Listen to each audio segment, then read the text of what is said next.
Welcome back to Grow Your Own Vegetables, where master gardener Stacy Murphy and her trusted teaching partners help you grow real food in any space, in every season.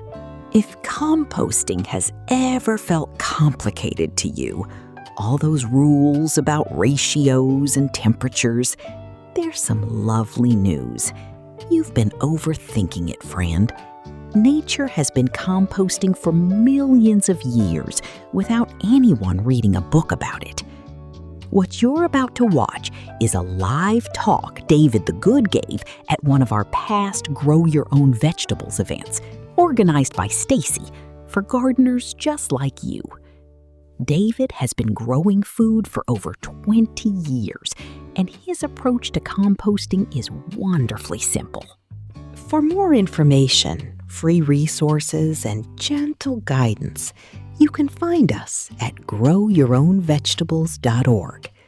And to grow alongside other gardeners just like you, join our free community at GYOV.org. Settle in. You're going to enjoy this.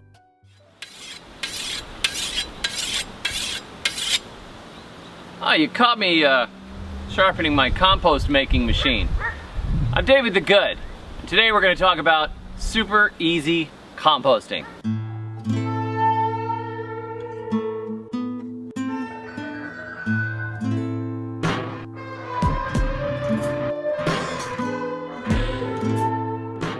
A lot of people have an idea about composting, and the idea is composting is a pain in the neck.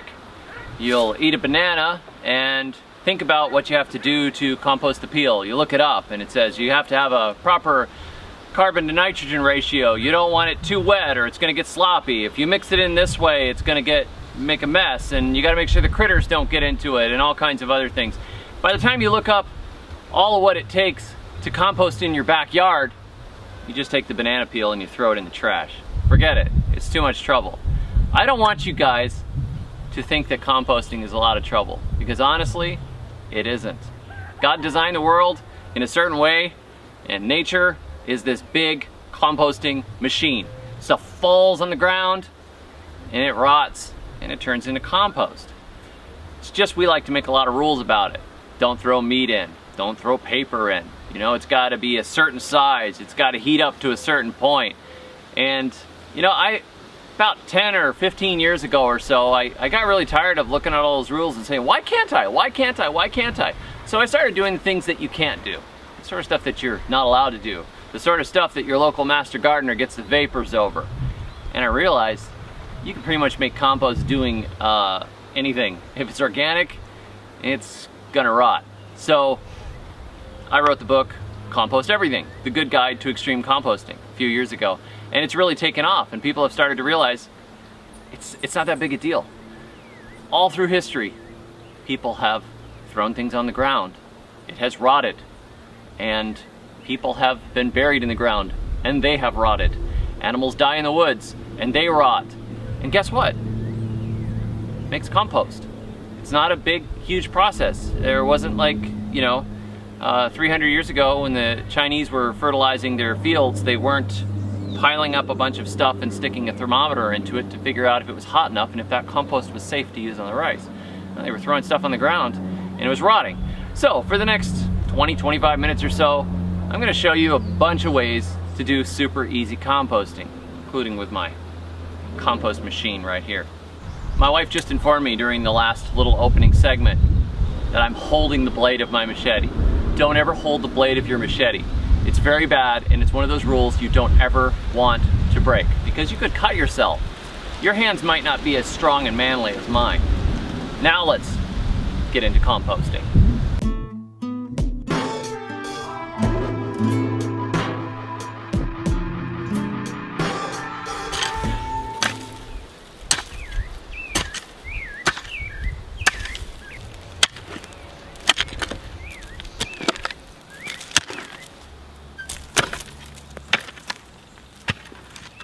Since I'm sure it's the most disturbing thing to many of you, I'm going to start this video with showing you how to compost meat.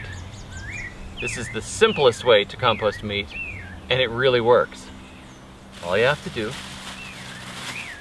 is dig through the freezer and find that old thing you thought you were going to turn into stock. In this case, it's left of a turkey. And you dig a hole and you throw it in the hole.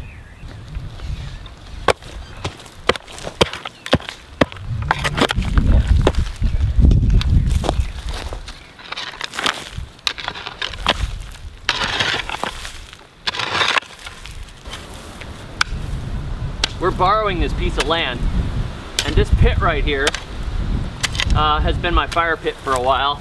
It was just a hole that was here when we already got here. So instead of digging a brand new hole for this video, I thought, you know, I'm not going to use that pit right there anymore. So I might as well throw a turkey in the bottom of it. I'm sure you've had similar thoughts. Unused hole, stick a turkey in it. But this has got some ashes in it already, which is good. And now it's got a turkey carcass, which is great. Now for the final step here, once I manage to hack through enough of this clay to bury this well, I'm going to plant something.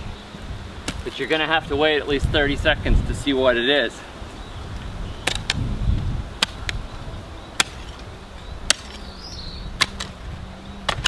That is a flip-flop.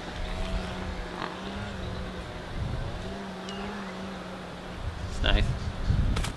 Normally, a pit like this with a mound on it would be right about at ground level. This isn't, because I don't feel like filling in this entire hole.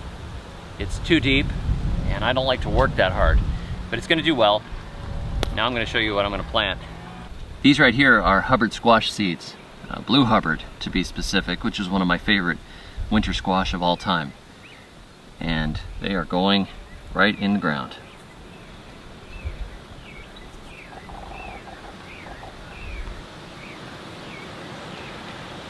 There we go.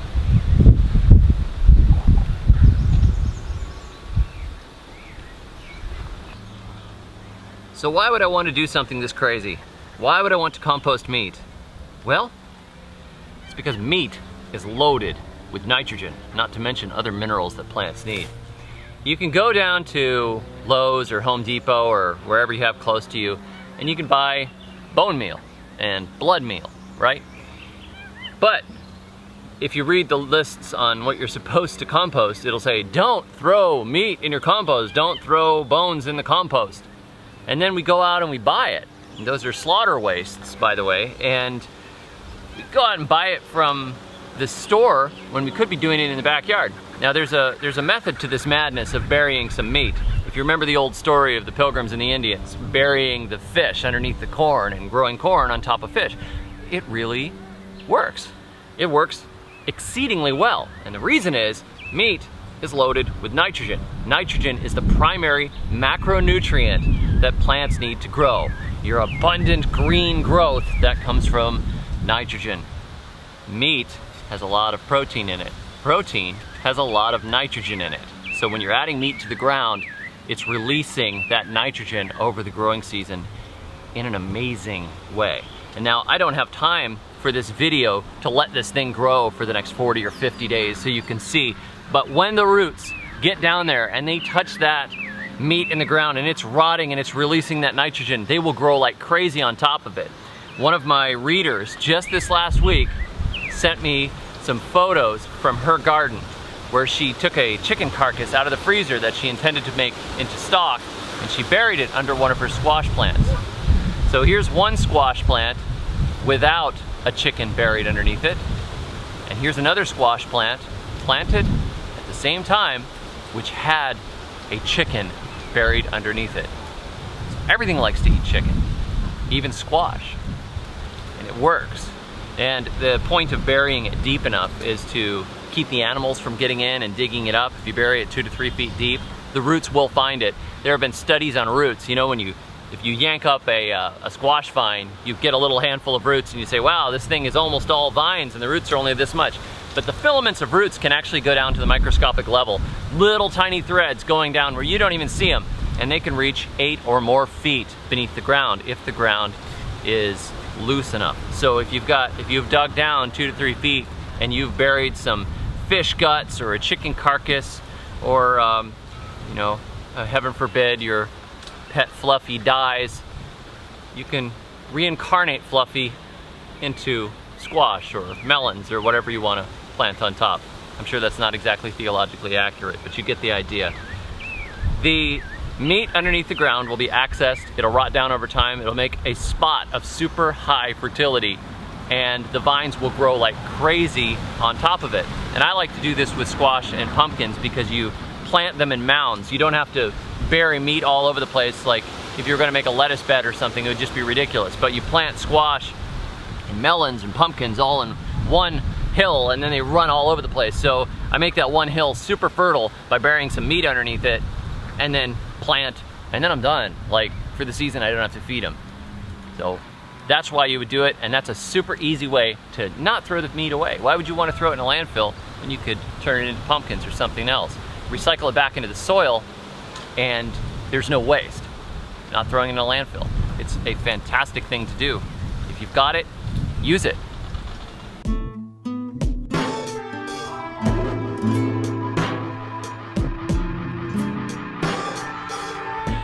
How many times have you raked up the fall leaves and stuck them in bags and put them by the road? Or burned them? I'm guilty. I've done this. And I think it's because we want things neat. We want things orderly. We want our yards to look really good. What we don't really think about is that those leaves are a source of fertility for the gardens and for the ground. Think about it. Through the spring, the tree puts on new leaves, it grows like crazy, it digs its roots deep, it drinks, it mines minerals beneath the soil. It might be mining minerals from 2 yards over. It could be sending roots 100 or 150 or 200 feet. If you've ever had a septic tank, you know that this is true. Roots can go a long ways from the tree.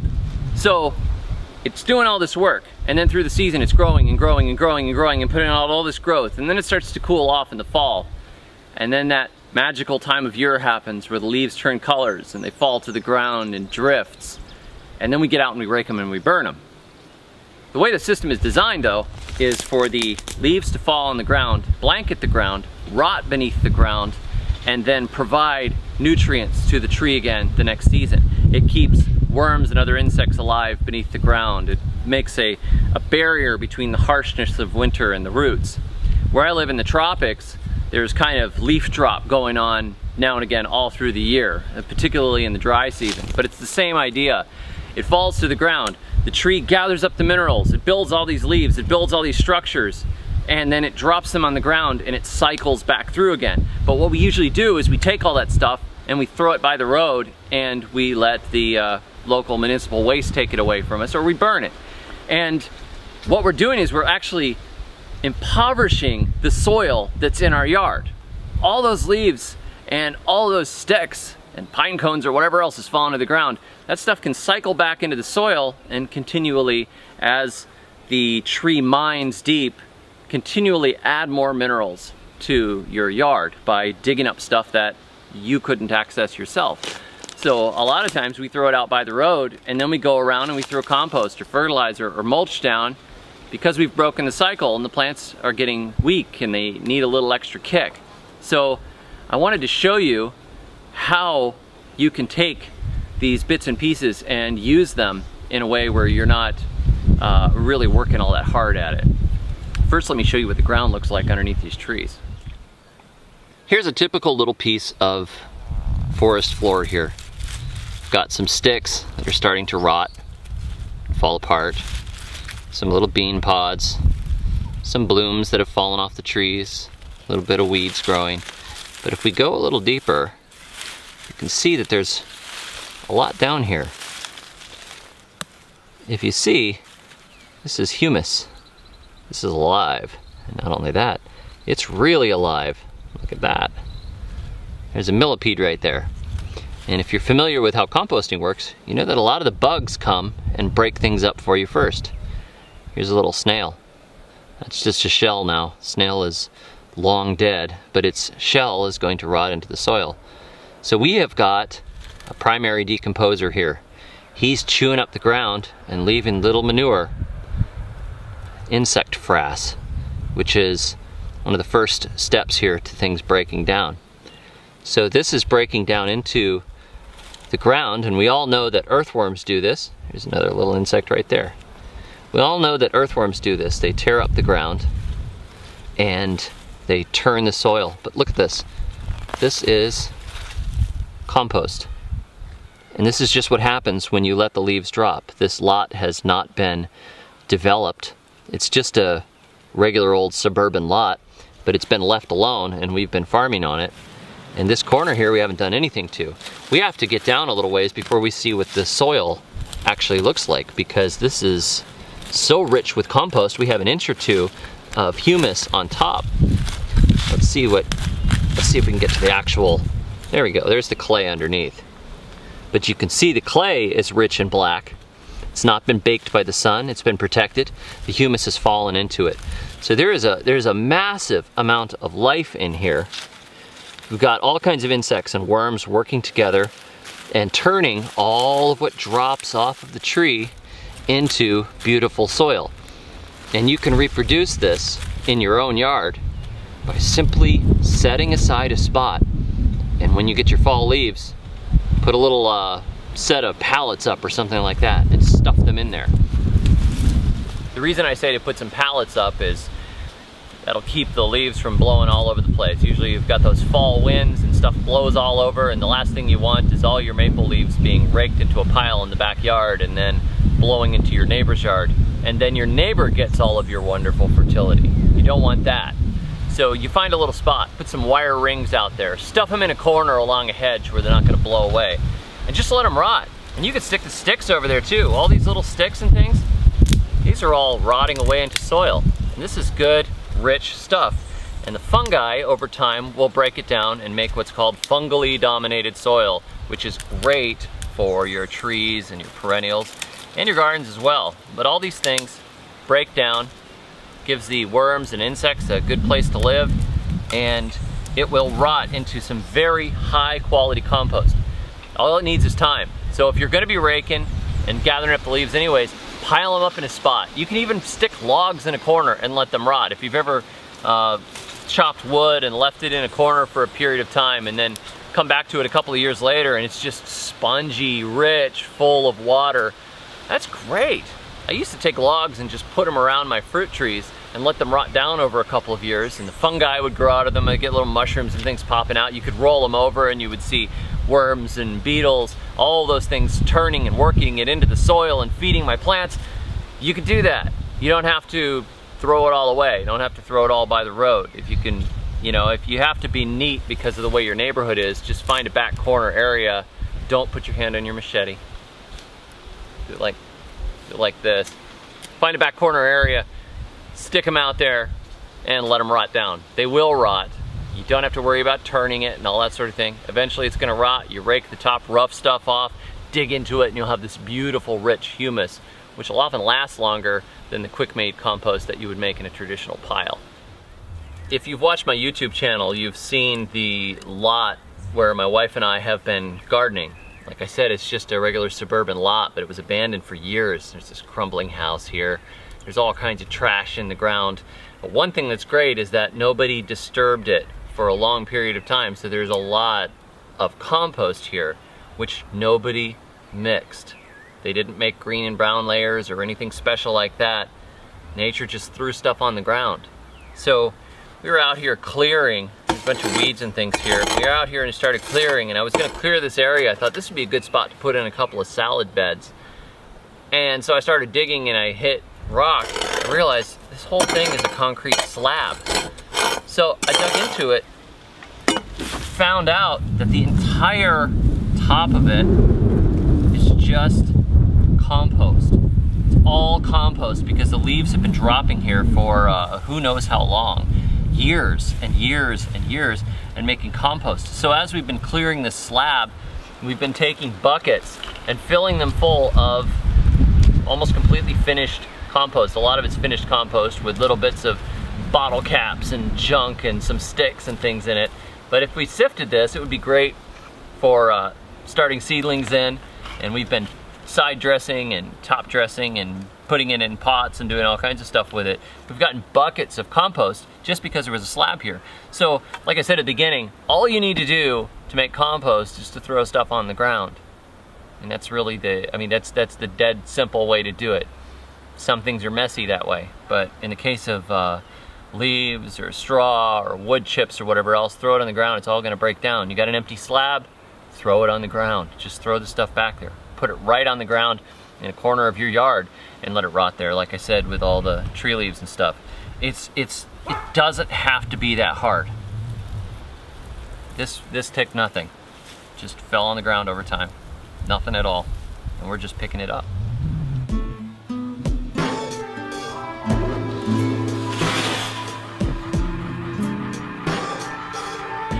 Now I told you this is my composting machine right here, and I'm going to show you what I mean. This is a papaya.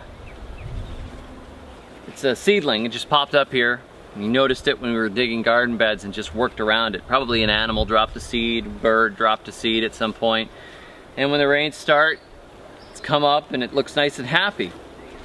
But if we want to make it happier, we can give it some compost the really easy way. Got some weeds right here. Guess what? They did all this hard work to build this top.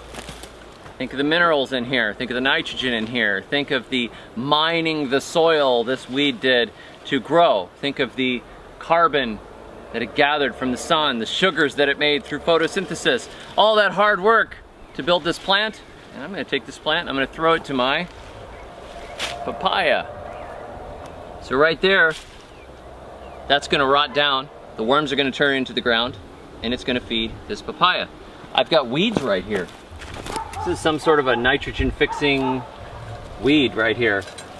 So these things are just growing all over the garden. You can actually see little nodules on it. There's little white dots here where it's fixing nitrogen. Well, all that can go to papaya as well, including banana peels, mango peels, apple peels, eggshells, whatever we got. If I go weed in the garden and I throw it to the base of the papaya tree, I'm feeding it and I'm mulching it at the same time. I'm taking the hard work that the weeds did and I'm converting it to papaya. You just simply can't beat that.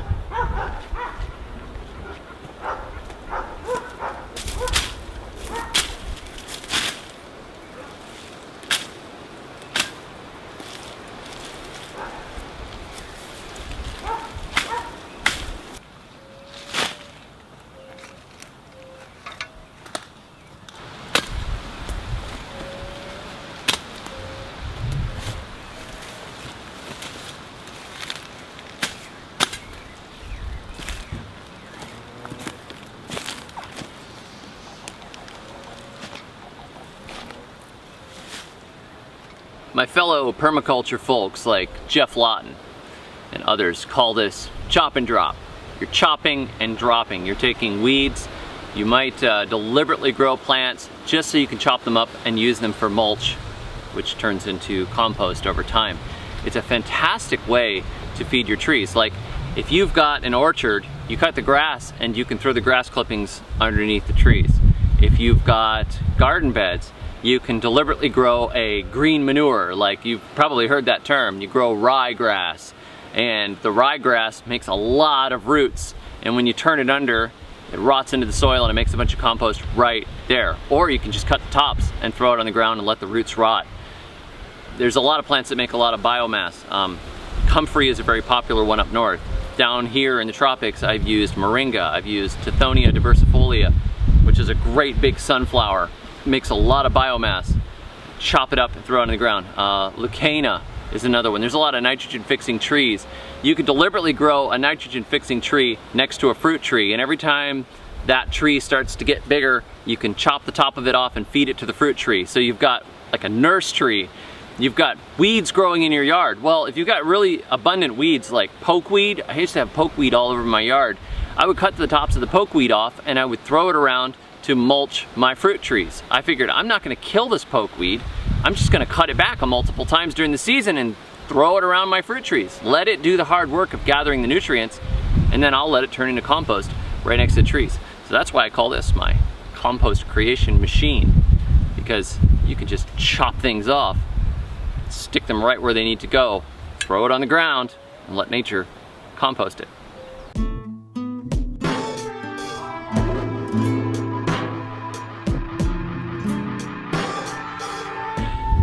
I know, throw it on the ground sounds like it's too easy, but this is called super easy composting. That's this presentation. Now, I'm not an enemy of traditional composting. I don't think it's bad. I do believe in composting everything. But for our kitchen and the scraps that come through the house, we do have just a simple compost setup. And at different times we've done different things. One of the best ones that we had was a big metal bin that used to be the shell of some big piece of machinery, and we would just throw all the kitchen scraps into it. We would rake up the yard when we had some leaves, we'd throw some leaves into it. We were tearing up some weeds from the garden, we might throw the weeds from the garden in it. And every time, you know, the kids were out in the yard eating fruit or something, just throw the peels in the compost pile. Then you wait a certain amount of months and you dump it out and you take the good stuff out of it. Or you could turn it over onto a tarp and let the final bits of the top stuff that hadn't rotted yet, let them rot down. I didn't worry about turning it regularly and all that sort of thing. If you are trying to get production compost, like you need compost fast, then you want to layer your greens and your browns. Make a multi-bin system. There's tons of information on that sort of thing online. And then you turn it every few days, you keep the heat up, and you make sure you don't have anything that takes too long to rot.